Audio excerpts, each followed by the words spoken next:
पिछली कड़ी में हमने चर्चा की थी कि महाराणा सांगा का कालपी में निधन हो गया।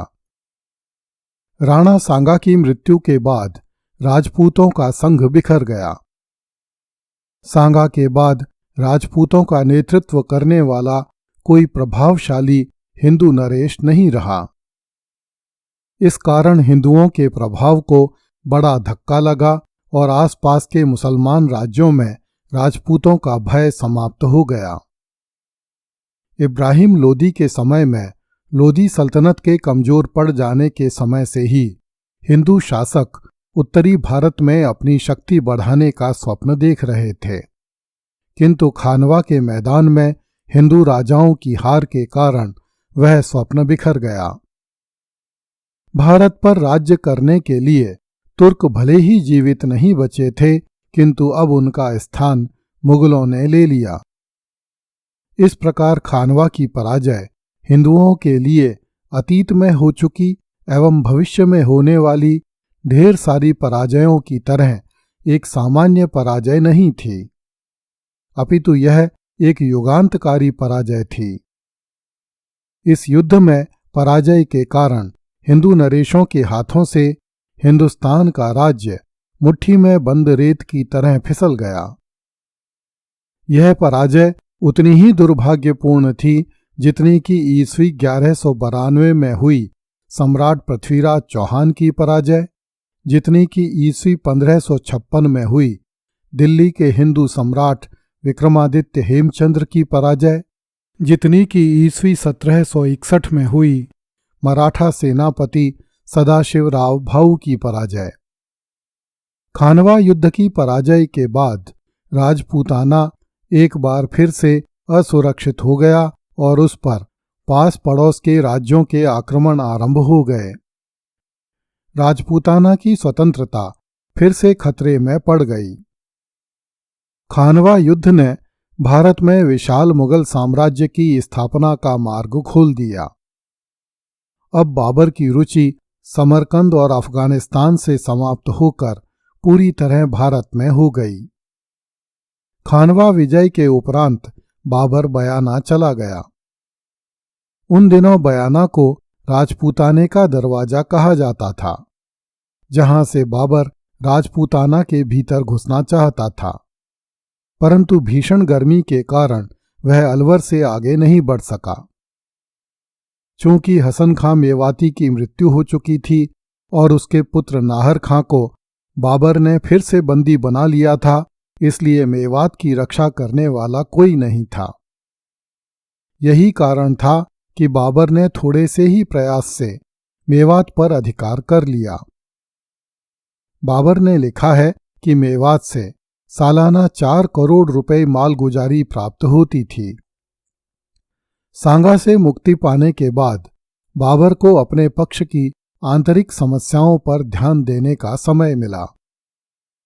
बाबर ने बदख्शां, काबुल, कांधार, गजनी एवं मध्य एशिया के अन्य देशों से अपने साथ आए सिपाहियों से वायदा किया था कि जब खानवा का युद्ध समाप्त हो जाएगा तब जो भी सिपाही अपने देश जाना चाहेगा उसे लौट जाने की अनुमति दे दी जाएगी।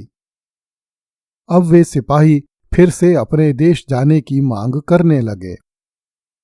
इस पर बाबर ने हुमायूं को आदेश दिया कि वह इन सिपाहियों को अपने साथ लेकर काबुल चला जाए।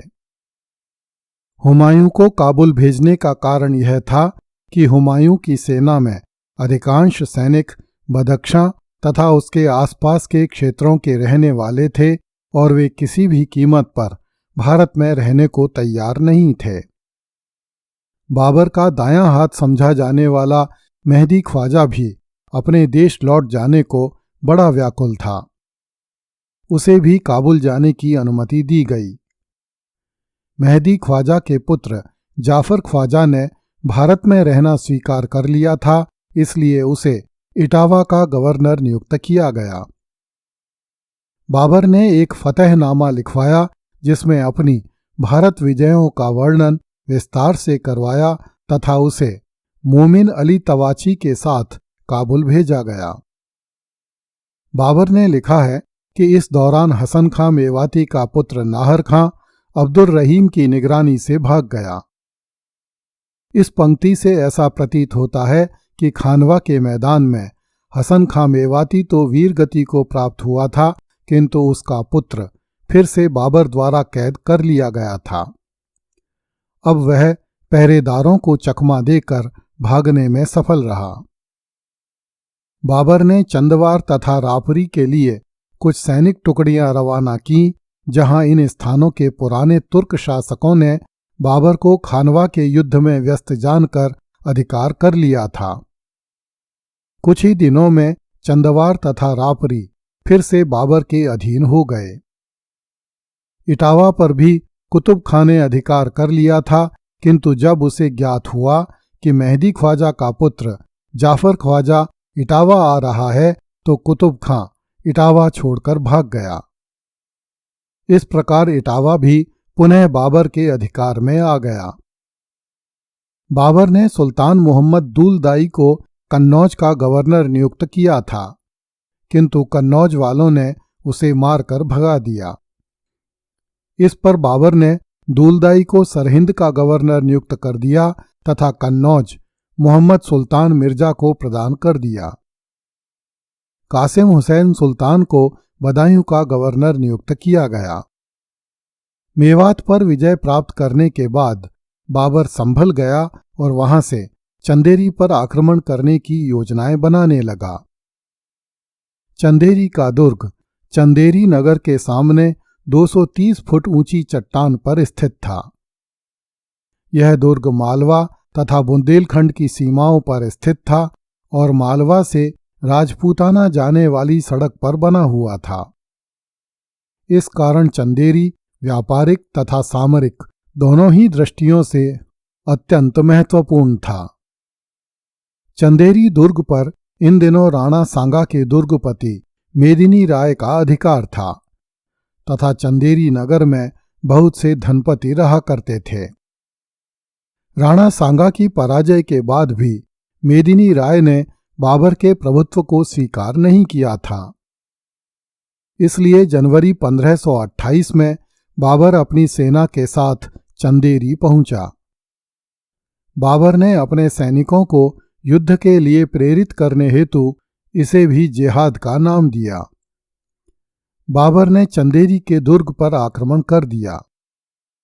राजपूतों ने अपनी पराजय निश्चित जानकर अपनी स्त्रियों को मौत के घाट उतार दिया तथा मरते दम तक मुगलों का सामना करते हुए रणखेत रहे। भीषण युद्ध के उपरांत बाबर ने चंदेरी दुर्ग पर अधिकार कर लिया। इस युद्ध में भी हिंदुओं का भीषण संहार हुआ। अहमद शाह को चंदेरी का शासक नियुक्त कर दिया गया। कुछ लेखकों ने लिखा है कि राजा मेदिनी राय की 2 कन्याएं इस युद्ध में पकड़ी गईं, जिनमें से एक कामरान को और दूसरी हुमायूं को दे दी गई। बाबर ने मेदिनी राय की कन्याओं के पकड़े जाने का उल्लेख नहीं किया है। वह लिखता है कि जब मेरे सैनिक मेदिनी राय के घर में घुसे तो उन्होंने देखा कि मेदिनी राय के आदमी मेदिनी राय के घर के सदस्यों की हत्या कर रहे थे। एक आदमी हाथ में तलवार लेकर खड़ा होता था और घर के सदस्य उस तलवार के नीचे गर्दन रखकर गर्दन कटवाते थे। चंदेरी की विजय बाबर की बड़ी विजयों में से एक मानी जाती है। यहां से बाबर को विपुल धनराशि प्राप्त हुई। अगली कड़ी में देखिए, बाबर की बेगमें और बेटे एक एक करके हिंदुस्तान आने लगे। कृपया इस चैनल को लाइक, सब्सक्राइब एवं शेयर करें। धन्यवाद।